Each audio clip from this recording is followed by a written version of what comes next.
fermé ma porte, il fait chaud.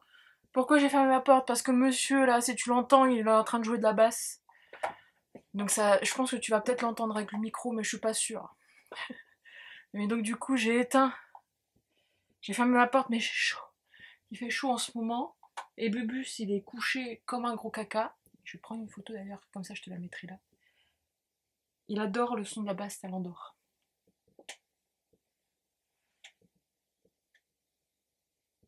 Voilà. Il prend son bain de soleil en ce moment, il kiffe ça. Non. Ouais, bref. Donc, du coup, je fais un book haul, un bilan sans m'être préparé. C'est fantastique, c'est le bordel sur mon bureau, comme d'hab. En plus, j'ai même pas mis à jour mon carnet du mois de la fantaisie.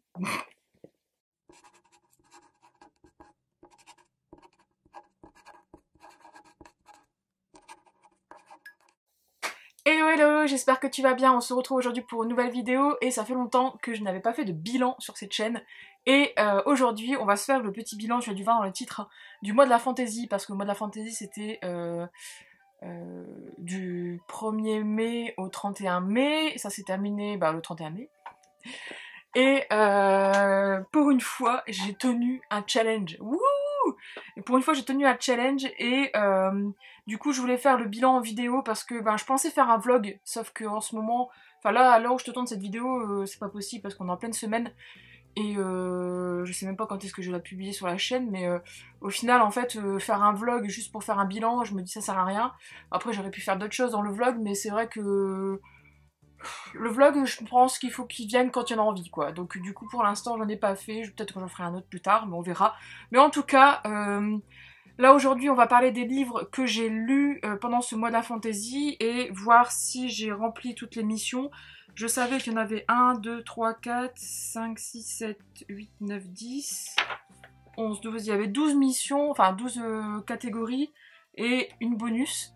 Donc du coup, au final, quand là je vais te parler en gros, j'en ai rempli 1, 2, 3, 4, 5, 6, 7, 8, 9. Sur 9 sur 12, donc je suis relativement contente.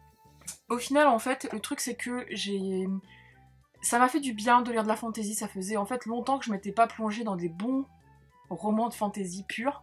Donc ça m'a fait vraiment du bien ce challenge. J'étais réticente à le faire, c'était avec Anaïs qui m'avait forcé, entre guillemets, enfin forcé, elle m'avait invité à le faire avec elle, elle m'a lâché en cours de route comme ça, mais moi je me suis tenue à ma palle, à savoir quand même que j'avais plus de livres que ça dans ma palle, j'en avais encore, du coup j'en ai encore 4 que je n'ai pas lus qui étaient dans mon challenge.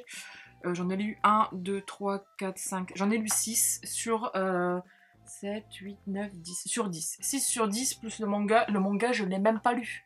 Il est encore dans mes toilettes. je comptais en fait le lire ce week-end, enfin le week-end du coup du 31 mai. Et au final, en fait, je l'ai laissé dans mes chiottes et je l'ai pas lu. Donc du coup, j'ai pas fait le bonus, je l'ai pas eu, tant pis, c'est pas grave. Hein, sur les mangas, moi ça vient quand ça veut, donc je le laisse, on verra, peut-être que je le lirai quand plus tard. Mais en tout cas, enfin je l'ai commencé en tout cas, hein. J'ai lu un chapitre. Mais en tout cas, je me suis dit, ce challenge en fait ça m'a fait du bien, c'est clair, mais c'est vrai que là, je t'avoue que je suis bien contente de pouvoir, entre guillemets, lire des livres qui me font envie aussi. De toute façon, il y a d'autres livres qui me faisaient envie pendant le challenge. Mais ça a été, je m'attendais à pire. Je m'attendais vraiment à ressentir le manque de ne pas lire de romance, parce que c'est vrai que j'ai pas lu beaucoup de romances. J'en ai pas lu du tout. Enfin, il y en a quelques-unes dans certains bouquins, mais encore, c'est pas la thématique principale de tous ces livres que j'ai pu lire. Et donc, du coup, je m'attendais à être en manque. On va dire une grosse droguée qui dit ça, mais je m'attendais à être en manque de romance, et au final, non. Au final, ça n'a pas été le cas. Je t'avoue qu'il y a certains livres qui ont été longs à lire, d'autres moins. Mais globalement, ça m'a fait du bien. Après, je suis quand même déçue parce que moi, je suis un peu perfectionniste sur les bords. Il y a un livre que j'aurais voulu terminer, mais en fait, là, c'est confinement oblige. C'est les conditions de lecture qui n'ont pas été là. Donc ce livre, c'était Le Sorceleur, hein, le tome 2. Et je suis pas arrivée loin, hein. Je suis arrivée à la fin quasiment. Je suis arrivée à la dernière partie, là. Et donc du coup, bah, j'ai pas eu le temps de terminer vu que j'ai repris le boulot à l'agence que le mardi et le jeudi. Donc je le mets quand j'ai repris le boulot en plus la dernière semaine de mai. Donc ce qui fait que je le mettais quand je cuisinais, et ça c'est des choses qui arrivent très rarement pour moi. Je le mettais quand je faisais rien d'autre en fait, parce que même quand je faisais du sport en fait, et encore quand j'ai fait rarement du sport. Enfin bref, donc du coup en fait je suis dégoûtée parce que j'aurais pu compléter une autre catégorie, donc un livre adapté, mais je l'ai pas complété. Donc bah c'est pas grave, hein. C'est pas grave, c'est comme ça. De toute façon, c'était pas non plus un challenge pour se dépêcher de lire, c'était pas le but. Le but c'était vraiment de prendre son pied et de lire de la bonne fantaisie ou des livres qui t'intéressaient, qui sont des appels et aussi de vider ta palle. Donc moi ça a été le cas concrètement, donc tant mieux. Du coup, on va commencer par... je vais te donner mon avis par catégorie des livres que j'ai pu lire. Donc la première catégorie c'était La Fureur de Smaug, donc créatures fantastiques. Et dans cette catégorie, j'ai lu Rosen de Laetitia Danae, donc le livre 1 publié chez J'ai lu. Donc Rosen, en fait, là, les créatures fantastiques, c'est des djinns, hein, concrètement. Et je l'ai lu il y a pas très longtemps, enfin oui, forcément au mois dernier. Mais il s'est lu très rapidement. J'ai beaucoup aimé la plume de l'auteur, etc. Mais j'ai pas eu le petit... J'ai pas eu le petit coup de cœur, j'ai pas eu... Je m'attendais je m'attendais à kiffer de ouf. Mais au final, voilà, ça n'a pas été ça. Donc là, tu vas suivre en fait, du coup, Rosanne, qui est une jeune femme, enfin une jeune femme, qui est une princesse, une des 3 princesses d'un royaume de djinns, et qui en fait, les djinns dans cet univers, ont été maltraités, enfin, ont été réduits à l'esclavage en fait par les Dragnir, je sais même pas si c'est Dragnir, je me souviens plus. C'est même pas noté là. Putain, les Danir. Les Danir, et en fait, le père de Rosanne, du coup, décide d'envoyer ses filles. Bon, maintenant ils sont safe, entre guillemets, mais en fait, il décide quand même d'envoyer ses filles auprès du roi des Danir pour voir si ses filles sont capables, enfin, peuvent épouser ou pas un des 3, enfin, les 3 princes de ce roi. Tyrannique entre guillemets, hein, parce que c'est l'ancienne époque où ils étaient esclaves et là ils y sont plus. Je vais faire un tchou à tes souhaits, Fanny. Donc voir si c'est possible ou pas de créer une alliance entre les djinns et les Dangnir ou pas. Et du coup, Rosen et ses 2 sœurs sont envoyées pendant 3 mois au château du roi, où elles vont rencontrer en fait par des dates en fait avec les 3 princes. Elles vont rencontrer les 3 princes, apprendre à les connaître et peut-être faire leur choix au bout des 3 mois. Elles sont pas obligées de les épouser, mais voilà, ça serait mieux pour entre guillemets la paix des 2 royaumes, blablabla. Sauf qu'arrivée sur place, Rosen va se rendre compte que déjà il y a des personnes qui les aiment pas trop, même si l'esclavage est terminé depuis je sais plus combien de temps. Et puis elle va se rendre compte en fait que les djinns sont encore un peu quand même, enfin on utilise encore un peu les djinns et c'est pas l'objectif. Rosen déteste ça, ne veut pas du tout que son peuple souffre, et donc elle va faire plein de choses pour essayer déjà d'une de comprendre ce qui s'est passé et ce qui se passe encore, parce que au final c'était pas dans le deal. Et voilà, donc tu vas suivre en fait Rosen qui va rencontrer les princes, etc. Je t'en dis pas plus parce que sinon je te spoil, mais c'est une bonne aventure, hein. Franchement c'est vraiment sympa à lire, ça se lit très vite, et comme je disais c'est fluide, etc. La plume de l'auteur elle est vraiment sympa, c'est écrit très grand, c'est écrit très très grand je trouve pour un j'ai lu, donc tant mieux d'un côté.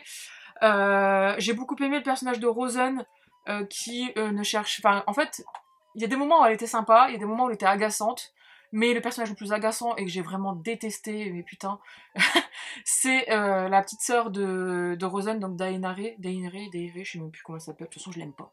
Donc, mais ce personnage-là, mais t'as envie de lui foutre des baffes. Donc du coup, je suis curieuse de voir quand même comment ça va se goupiller, comment la suite va se mettre en place. Je t'avoue que ce tome-là est quand même assez statique, entre guillemets, parce que au final, elles sont au château, elles vivent, gna gna gna, enfin, il n'y a pas énormément de gros retournements de situation, sauf à la fin, forcément, où t'as une fin qui te donne vraiment envie de lire la suite, ça c'est sûr. Mais je lui ai mis un 15/20 sur Livre Addict. Je m'attendais à plus aimer, à être plus emportée dans l'univers. Le truc c'est que t'es plongé directement dedans. T'as des petites explications, mais par-ci par-là, et en fait, ce qui m'a dérangé, je pense que c'est ça, c'est que tu es du point de vue interne, en fait, de Rosen, mais au présent. Et je sais pas pourquoi, moi, le présent, ça m'a dérangé. Dans ma tête, j'avais du mal à me mettre dedans, en fait, au début, et j'avoue que bah, sur Instagram, je disais, j'avais lu une centaine de pages, ça allait mieux, mais c'est vrai qu'au début, en fait, le présent, alors qu'on est dans un univers fantastique, fantasy par contre, qu'on est dans un univers fantasy, ça m'a un peu... Je sais pas, ça m'a fait bizarre. Donc en tout cas, voilà, à lire quand même, et quand même, j'attends la suite. Quand j'ai vu, en fait, que le tome 2 sortait au mois de septembre, je me suis dit, putain, je devrais attendre jusqu'au mois de septembre, quoi. Alors que j'aurais bien voulu me faire la suite cet été. Je trouve que c'est un roman pour l'été, ça. Mais en tout cas, l'univers est sympa, donc c'est déjà ça. Le suivant dans la catégorie d'Amarwen, donc j'avais casé dans cette catégorie Déraciné, Rosen, du coup qui est là, j'avais casé Keleana et La Passe Miroir. Donc du coup, je suis désolée, j'ai dû couper parce que en fait, je laisse mon truc à côté, mon portable vient sonner et bon, bref. Je vais vite le mettre en coupé. Bon bref, donc je disais la catégorie suivante c'était Damarwen, donc une autrice ou une héroïne. Donc moi j'avais casé dedans Déraciné, Rosen, Keleana, La Passe Miroir. Je n'ai pas lu La Passe Miroir. Donc du coup, bah, je l'ai validé pour moi avec Déraciné. De toute façon, je l'ai pas mise dans une autre catégorie, donc comme ça je pourrais te donner mon avis sur cette beauté. Donc Déraciné de Naomi Novik, publié chez J'ai lu. Qu'est-ce que j'ai pris mon pied avec ce bouquin. J'ai pris mon pied et j'ai adoré de A à Z. J'ai eu un coup de cœur pour ce bouquin, pour l'écriture de Naomi Novik, pour l'univers qu'elle a pu créer. J'ai eu un coup de cœur et sincèrement, une fois que je l'ai terminé, j'ai regardé La Fileuse d'Argent, s'il allait sortir bientôt en poche ou pas. J'ai pas vu d'infos, donc j'espère qu'il va sortir en poche parce que j'ai pas envie de l'acheter en grand format parce qu'il est assez épais, je préfère l'avoir en poche comme celui-ci.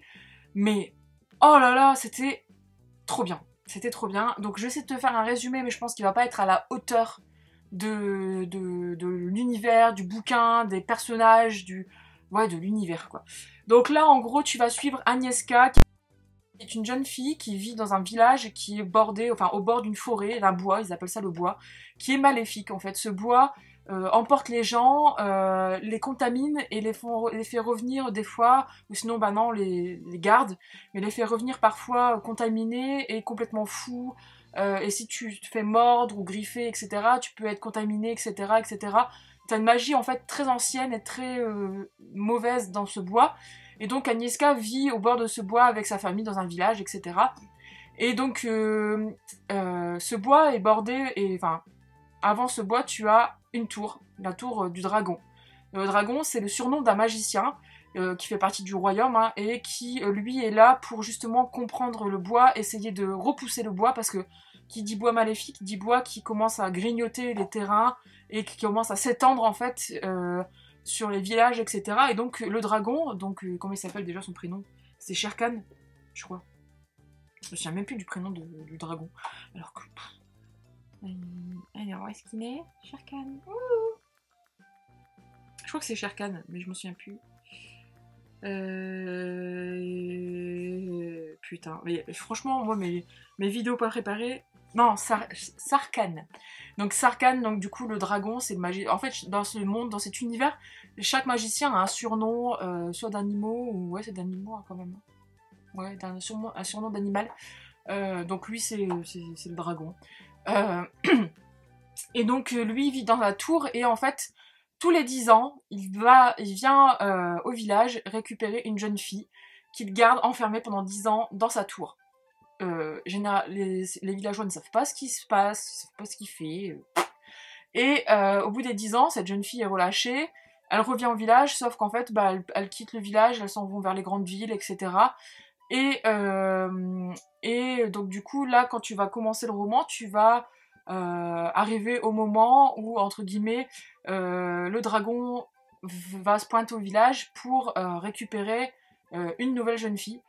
pour 10 ans. Sauf que c'est l'année où justement Agnieszka est en âge d'être sélectionnée par le dragon, mais elle est quasiment certaine qu'elle sera pas sélectionnée, que ce sera sa meilleure amie, parce qu'elle a aucun talent en cuisine, elle est nulle, enfin pour elle, elle est nulle en cuisine, c'est une jeune fille qui est pas, enfin entre guillemets soignée, entre guillemets, enfin elle se promène dans les bois, où elle est toujours pleine de terre, etc. C'est pas une jeune fille comme sa meilleure pote qui est vraiment... propre sur elle, bien élevée, etc. Agnieszka, c'est tout le contraire. Donc elle est persuadée que c'est sa meilleure pote qui va être choisie, sauf qu'au final, en fait, bah non. C'est elle qui va être sélectionnée et qui va se retrouver dans la tour avec le dragon. Voilà.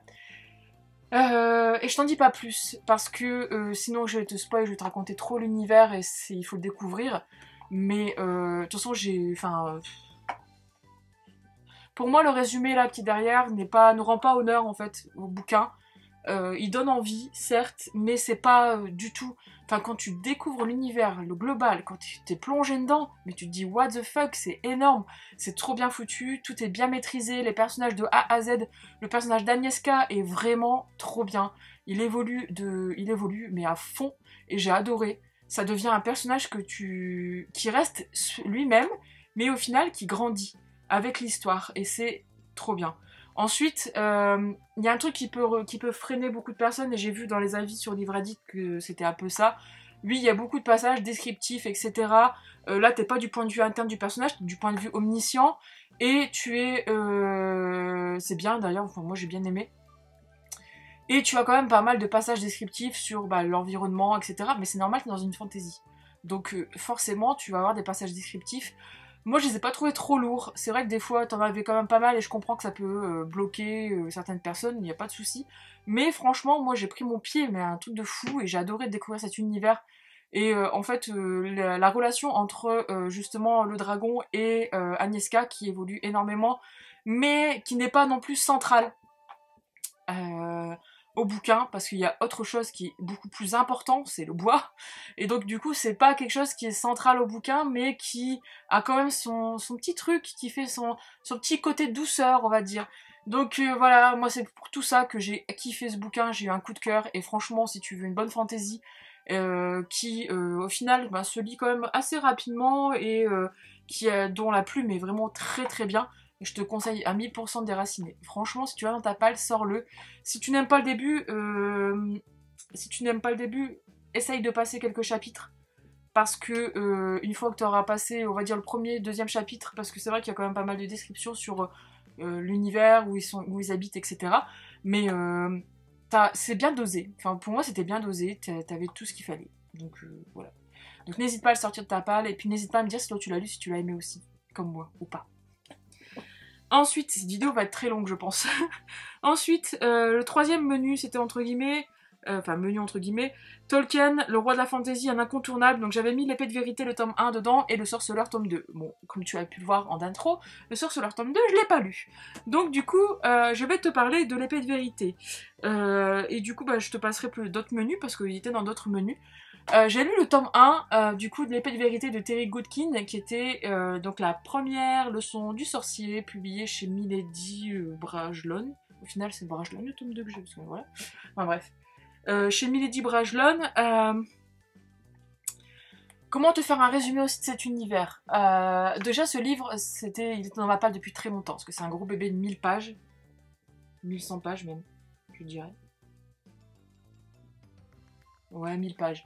Enfin bref, un gros bébé que je n'osais pas sortir, et c'est Anaïs qui m'a dit allez, on se le fait en lecture commune et tout, on va en profiter pendant le mois de la fantaisie, on va le lire, etc. Donc je l'ai sorti et je l'ai lu. Et franchement, quand je l'ai terminé, je sentais la musique je sais plus, la musique We Are the Champion, là, voilà, j'étais en mode wouh, je l'ai terminé, c'était la fête quoi. Alors qu'au final, c'était pas non plus insurmontable, mais c'est vrai que ça fait toujours quand même plaisir de voir qu'on a terminé un bouquin comme ça, aussi gros. Enfin, je sais pas, moi ça m'a fait plaisir. Enfin bref. Donc là, tu vas suivre Richard qui vit en fait dans un univers, c'est assez compliqué de faire un résumé de fantasy comme ça, mais en gros, je te mettrai les liens et tu pourras aller voir les résumés. Hein. Mais en gros, t'es dans un monde, t'as une carte, hein, où Richard vit en Terre d'Ouest. voilà, près de la forêt, etc. C'est un jeune ado de... Ouais, il y a 17 ans, je crois, ou 18 ans, je sais même plus. Donc bref, Richard vit là, avec son père et son frère, et en fait, il va... Et puis il a un pote, enfin un ami, j'ai dit ça un pote, mais... Il a un ami qui est assez perché, qui vit aussi dans les bois, qui s'appelle Z. Et en fait, il va un jour en se promenant dans la forêt, il va croiser une jeune fille, tout de blanc vêtue, qui en fait se fait poursuivre par 4 bonhommes, et donc il va la protéger et il va la protéger et puis la sauver de ces 4 bonhommes. Et c'est là que tout commence. Dans ce monde, en fait, tu as un méchant, on va dire un empereur entre guillemets, qui a essayé, enfin qui annexe en fait tous les pays, enfin toutes les parties du pays, qui s'appelle Darkenral. Et en fait, son objectif c'est aussi de récupérer la magie, une magie, comment dire, de récupérer en fait une boîte qui va lui permettre, enfin pas une boîte, enfin de récupérer plutôt 3 boîtes qui enferment 3 pouvoirs, etc., qui peuvent être ouvertes avec un gros bouquin de magie. Et son objectif, c'est justement de casser les frontières, parce qu'en fait, il y a une frontière magique entre la Terre d'Ouest, la Terre du Milieu, entre guillemets, j'appelle ça comme ça, et le monde d'Ara à côté, à droite, la Terre d'Est. Et donc son objectif, c'est justement de tout regrouper, de mettre tout le monde, entre guillemets, ceux qui ne respectent pas, bah, les égouiller, et puis voilà, d'asseoir son autorité, etc. Darkadral, c'est vraiment le Sauron, entre guillemets, du Seigneur des Anneaux, mais là, c'est le Sauron de l'épée de vérité, dans ce tome-là. Et donc, du coup, Richard va devenir le sourcier, donc je te dis pas comment, etc., mais il va avoir l'épée de vérité en sa possession, et la mission du sourcier, c'est justement de protéger les pays, et d'empêcher Darkenrad de récupérer la dernière boîte et le grimoire. Et donc s'ensuit toute une épopée autour de trouver les boîtes, etc., de trouver les indices pour savoir où se trouve la boîte, de trouver certains indices pour savoir où se trouve le grimoire et ne pas le filer à Darkenrad, etc., etc. Entre deux, il va découvrir plein de choses. Je t'en dis pas plus parce que sinon je te spoil, mais il va découvrir le premier sorcier, etc. Enfin, j'en dis pas plus parce que sinon ça va être du spoil intensif et c'est pas mon objectif, parce que en fait ce livre peut faire peur à beaucoup de monde et j'en suis la première parce qu'il fait quand même, il est assez gros, mais purée, en fait j'ai passé un très bon moment de lecture au final. J'avais peur de le lire, hein. J'avais peur, de toute façon il fait partie de la catégorie d'une balade dans le Mordor, mais j'avais peur de le lire au final, et j'ai passé un super bon moment. Les 1000 pages je les ai pas vues passer, je l'ai lu en une semaine. Généralement c'est ça, hein. Je lis un livre en une semaine parce que je prends mon temps, etc. J'aime bien, voilà. Mais je l'ai lu en une semaine. L'écriture est hyper fluide, mais encore plus fluide que dans Rosen. Et tu as beaucoup de dialogues. En fait, t'as des descriptions, mais ça se fait au fil de l'eau, en fait. Et tu le vois pas passer. Tu suis une épopée. Franchement, t'es à fond dedans. Moi, j'étais à fond dedans. J'étais curieuse de savoir ce qui allait arriver à Richard, comment les boîtes, etc. Enfin, et ce qui allait se passer pour Darkenral et tout. Enfin, le big méchant, quoi. D'ailleurs, je n'ai pas dans ma vidéo sur les méchants, donc je te le mettrai là, en petit i, ou là, je sais plus où est-ce que ça paraît. Mais en tout cas, je me suis pris un univers fantasy hyper complet, hyper bien sympa, avec... Enfin, c'est pas trop français, c'est hyper bien sympa. Très sympathique, en fait, avec tout ce qu'il faut, quoi. De la magie, des dragons, des méchants sorciers, des créatures bizarres... Enfin, et aussi un auteur qui a pas peur d'utiliser certaines facettes. Enfin, t'es vraiment dans un truc à la fois épopée médiévale, mais à la fois comment dire, grande épopée fantasy. Enfin, franchement, il porte bien son nom et c'est une saga phénomène enfant en poche, c'est marqué derrière. Mais c'est vraiment ouf. Enfin, je m'attendais pas à aimer autant et à plonger autant dans l'univers. Sincèrement, je m'attendais à avoir des longues descriptions où j'allais me faire chier, mais au final, non. Et bon, bien sûr, le Seigneur des Anneaux restera toujours le Seigneur des Anneaux, mais franchement, c'est un des bons univers fantasy que j'ai découvert là et que j'ai adoré, quoi. et que je recommande de lire. Franchement, si tu ne l'as pas lu, n'hésite pas parce que ça vaut vraiment le coup. Le personnage de Darkenral, il a quelque chose, comme je disais dans ma vidéo, mais il a quelque chose de très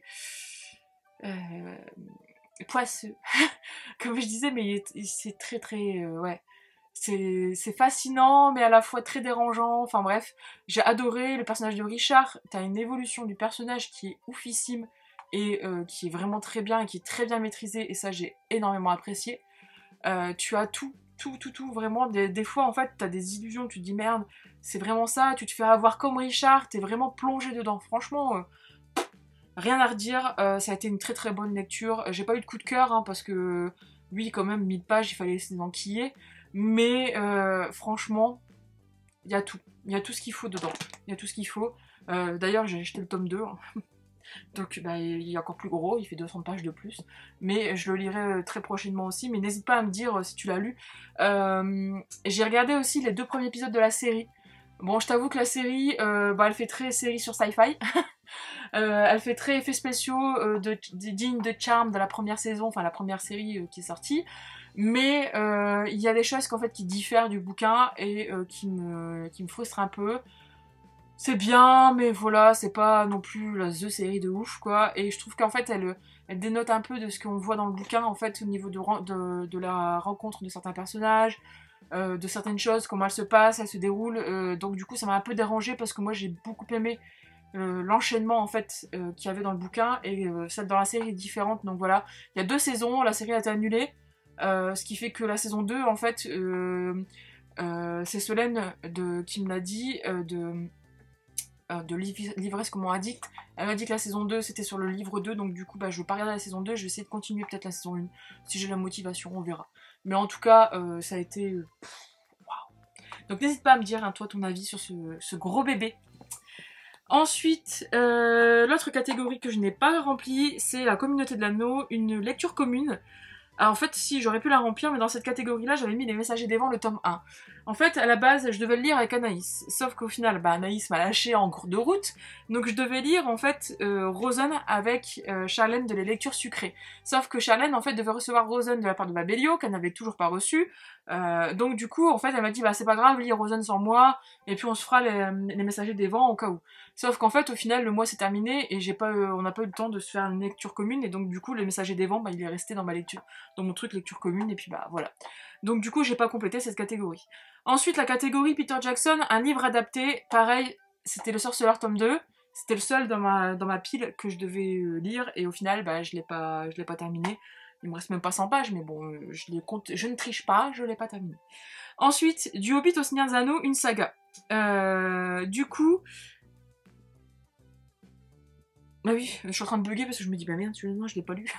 Du coup, bah, dans cette catégorie, j'avais mis l'épée de vérité, vu que c'était une saga. C'est le tome 1. Donc du coup, bah voilà, je pense que je me suis bourrée en fait, parce qu'il fallait compléter une saga. Donc en fait, même l'épée de vérité n'avait rien à foutre là-dedans. Donc on va dire que je l'ai complété à moitié. Voilà. Mais j'avais mis la tempête des échos, bah, donc la passe miroir tome 4, mais comme je l'ai pas lu, bah voilà. Ensuite, Une balade dans le Mordor, un livre qui fait peur. Voilà, hein, j'ai complété beaucoup avec l'épée de vérité au final. Ensuite, Gimli, Legolas, Aragorn, Frodon, choisis ton camp. Donc là, dans cette catégorie-là, j'avais mis justement Keleana, le tome 1, La prisonnière ou l'assassineuse, quand c'est édité chez La Martinière, de Sarah J. Maas. Donc moi j'ai l'édition poche de livre de poche. C'est mon dernier livre que j'ai lu du mois de la fantasy. Je l'ai terminé le 31 au soir. Donc j'étais vraiment dans les clous. Keleana. Donc il y a beaucoup de discussions autour de ce bouquin, autour de cette saga, hein, on est d'accord, en ce moment, enfin pendant le confinement il y en a eu beaucoup, parce qu'il y a la réédition du coup du tome 1, 2, 3 qui va être faite par La Martinière, sachant que le tome 1, il va y avoir 5000 exemplaires je crois à 9,99€, et ensuite les autres tomes seront à 15 ou 16€ l'unité, et ensuite le tome 4 va être scindé en deux, donc première partie, ça sera pour septembre je crois, je me trompe, je sais même plus, et deuxième partie je ne sais plus quand. Enfin bref, donc du coup ça a beaucoup jasé, parlé, etc. Au niveau des prix, moi je t'avoue que là je l'ai en version poche, mais il va se retrouver sur mon Vinted et je vais me refaire. Moi je l'ai voulu en grand format, donc du coup je vais me les refaire en grand format. Je vais essayer de me choper le tome 1 à 9,99€ si j'y arrive. Je suis pas sûre. Mais après, je pense que de toute façon, on les aura d'occasion parce que je pense qu'ils vont s'écouler très vite. Donc on verra bien, sinon à Noël, je les mettrai dans ma wishlist. Mais bref, Keleana. Donc là, tu vas suivre du coup Keleana ou Celeana parce que j'ai la version VO en haut. Et je feuilletais de temps en temps, je regardais, et oui, c'est Celeana en version VO. Non, c'est pas Celeana, c'est Celeanea, pardon. Et en français, on l'appelle du coup Keleana. Là, du coup, Keleana, c'est une jeune assassineuse de 17 ou 18 piges qui vit, tu es dans le royaume de Adarlan. Hein. Et en gros, elle a été capturée et envoyée par le roi aux mines de sel pour justement, t'as une carte, etc., comme d'hab, quoi. Pour être justement, elle a été envoyée en esclavage là-bas. Et pendant 1 an, elle est au bagne, etc. Enfin, bref, conditions de vie exécrables. Elle est pas morte, c'est un événement. Et du coup, t'as le garde royal de la garde royale qui va venir, enfin, le capitaine de la garde royale et le prince héritier qui vont venir la libérer, entre guillemets, pour lui proposer d'être le champion du roi pour participer en fait à un genre de jeu qui va sélectionner le prochain champion du roi, le prochain assassineur entre guillemets du roi. Et donc il y a, je sais plus, une vingtaine de mécréants entre guillemets qui vont devoir se battre entre eux, qui vont devoir passer différentes épreuves pour atteindre, pour gagner le concours entre guillemets et devenir avoir un contrat avec le roi pendant quelques années et ensuite gagner leur liberté. Voilà, et donc tu vas suivre du coup Keleana qui va se retrouver du coup au château. Enfin forcément elle va accepter, hein, sinon il n'y aurait pas d'histoire. Donc elle va se retrouver au château et tu vas la suivre pendant les différentes épreuves, etc. etc. J'en dis pas plus parce que sinon je te spoil. Et au final là j'ai l'impression d'avoir raconté tout le bouquin. Sincèrement, c'était bien mais sans plus. Pour moi, en fait, je veux beaucoup faire le parallèle avec ACOTAR parce que j'ai adoré ACOTAR. Pour moi, en fait, on n'est pas quand même à la hauteur du premier tome d'ACOTAR, même si le premier tome d'ACOTAR est très lent au début. La fin est complètement oufissime, il faut le dire. Mais le début du tome 1 d'ACOTAR, moi je le trouve très lent.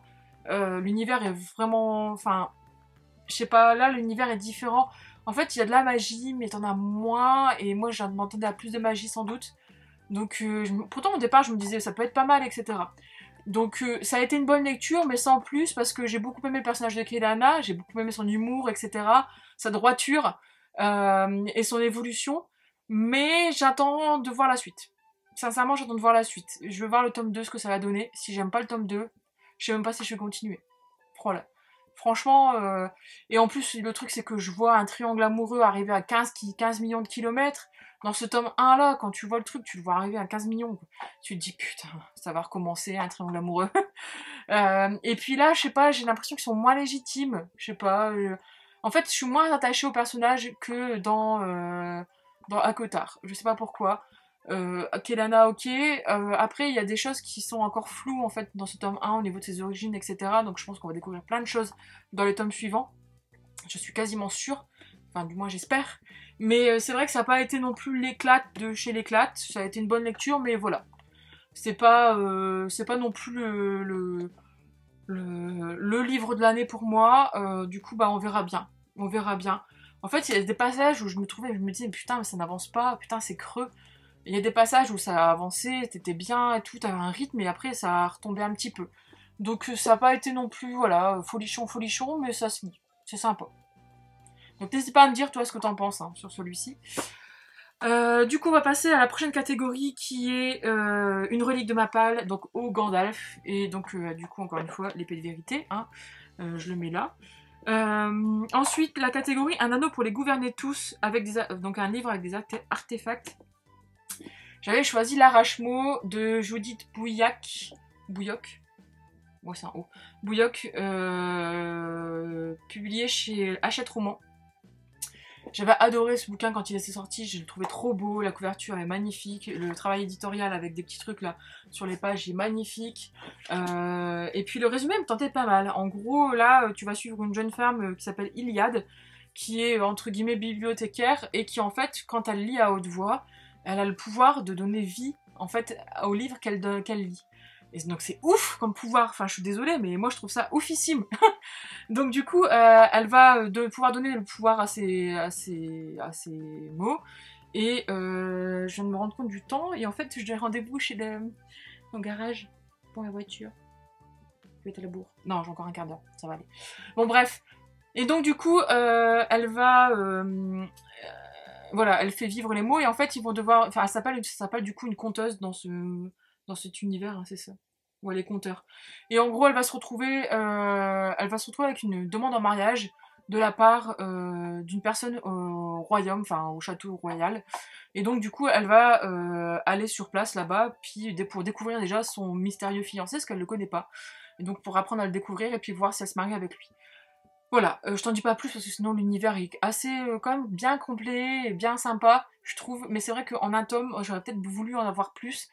Mais il y a un côté très jeunesse qui m'a un peu dérangée. Mais après ça a quand même été un bon moment de lecture. Tu as beaucoup de références à notre littérature, à nous, français, françaises. Du Victor Hugo, du Racine, etc. Enfin, ça j'ai beaucoup apprécié. Mais c'est pas non plus le truc qui change la vie, quoi. Tu es un univers qui est vraiment bien complet et je trouve que, en fait, l'auteur l'a bien mis en avant dans son premier tome, mais je trouve qu'il y aurait encore plus on aurait encore plus pu le développer. Il y a des personnages qui, je trouve, ne servent à rien, concrètement juste à faire sourire, comme ma grand-mère. Oui, elle est mignonne, elle est marrante, etc. Mais après, voilà, ça fait un peu conte de fées à la Disney, quoi, au final. Donc, ouais. Et l'histoire d'amour un peu cucu, quand même. Faut se l'avouer, il y a des choses un peu cucu. Et puis, c'était un peu simple pour moi. Mais franchement, c'est quand même une bonne lecture. C'est pas non plus... voilà, c'est un peu comme Kelana, en fait. Je lui ai mis aussi un 15 sur 20. Parce qu'au final... ou un 14, celui-là, je sais même plus. Enfin bref. Donc voilà, c'est pas non plus le truc de ouf qu'il faut lire absolument. Mais si tu l'as dans ta palle, n'hésite pas à le sortir, ça se lit très vite. Parce qu'il fait même pas 300 pages. Ouais, il fait 300 pages, même pas 280. Donc ça se bouffe, et puis tu passes un petit moment sympa. Voilà. Ensuite, la catégorie Galadriel, l'elfe aux immenses pouvoirs, donc magie ou sorcellerie. J'avais mis les yeux du dragon ou Rosen. Donc du coup j'ai choisi Rosen, et je l'ai complété avec ça, on va dire, parce que j'ai pas lu Les yeux du dragon de Stephen King. Et ensuite la dernière catégorie c'était Le chant de Pipin, un livre avec de la musique. Et on va terminer du coup cette vidéo avec le meilleur pour la fin. Les brumes de Cendrelune de Durja Caldera, le tome 1, Le jardin des âmes, que j'ai lu. Alors je t'avoue que ce tome 1 là, la musique est moins présente que dans le tome 2, mais elle est quand même présente, je trouve. Enfin, j'ai pas lu le tome 2, mais je pense qu'elle va être plus présente quand même dans le tome 2. Ensuite, par contre, bah, c'est du Jean-Jacques Caldera. Je veux pas te faire un résumé, mais parce que c'est encore hyper compliqué à te faire un résumé. Mais en gros, là, tu vas suivre, comment elle s'appelle déjà, Céphise, qui est une jeune fille qui vit dans la ville qui est gouvernée entre guillemets par les dieux, entre guillemets. Ouais, dieux. T'as Orion qui est le roi des dieux. Tu as comment il s'appelle, Héphaïstos, etc. En fait, t'as un mélange de mythologie grecque et mythologie nordique. Et en fait, je sais pas comment te faire de résumé. Je t'avoue que je vais pas te... Enfin, je vais peut-être te lire le résumé. Donc, dans le royaume de Cendrelune, les dieux épient les pensées des hommes et leur exécuteur, l'ombre, veille à condamner tous ceux qui nourriraient des envies de rébellion. Voilà. Or, il semble que certaines failles existent. À l'âge de 17 ans, Céphise ne vit en effet pas que pour se venger. Depuis qu'on l'a amputée d'une partie d'elle-même et privée de sa famille, elle ne rêve plus que d'une chose, s'affranchir de la tyrannie du tout-puissant Orion, Dieu parmi les dieux, et contre toute attente, il se pourrait qu'elle ne soit pas seule. Voilà. Donc tu es vraiment sur un univers qui est assez... qui est vraiment très bien construit, et donc Céphise va... au fil des pages, va rencontrer certains dieux ou demi-dieux, etc. Enfin, je t'en dis pas plus. Il faut vraiment que tu... Enfin, à un moment, en fait, tu te dis « Ah, putain, c'est ça. Oh, c'est trop bien !» Moi, j'étais là en mode « Wouh !» Et franchement, encore une fois, Jean-Jacques Caldera, tout termine le bouquin avec un putain de cliffhanger, là, où le tome 2, là, il devait sortir au mois de mai, ou au mois d'avril. Il sort au mois d'octobre. Je veux la suite. Concrètement, je veux la suite. Et je veux pas l'acheter en e-book. Donc non, je veux la suite. Donc du coup, voilà, j'ai adoré. Franchement, j'ai adoré. C'est mon deuxième coup de cœur hein, de cette pile du mois de Final Fantasy. T'as encore tout, quoi. T'as des personnages qui sont attachants. T'as un personnage de Céphise qui tu sens qu'il va être badass. Franchement, pour un retour dans la fantasy, je trouve qu'elle se démerde vraiment encore. Franchement, voilà. Moi, j'avais adoré les larmes rouges. Les larmes de Cendrelune, j'allais dire. J'avais adoré les larmes rouges. Et là, c'est magistral, quoi. On est sur un univers qui est complètement original, un peu gothique sur les bords, un peu steampunk sur les bords. T'as un peu de tout et tu t'es là, tu te dis ah voilà. Enfin moi j'étais comme ça.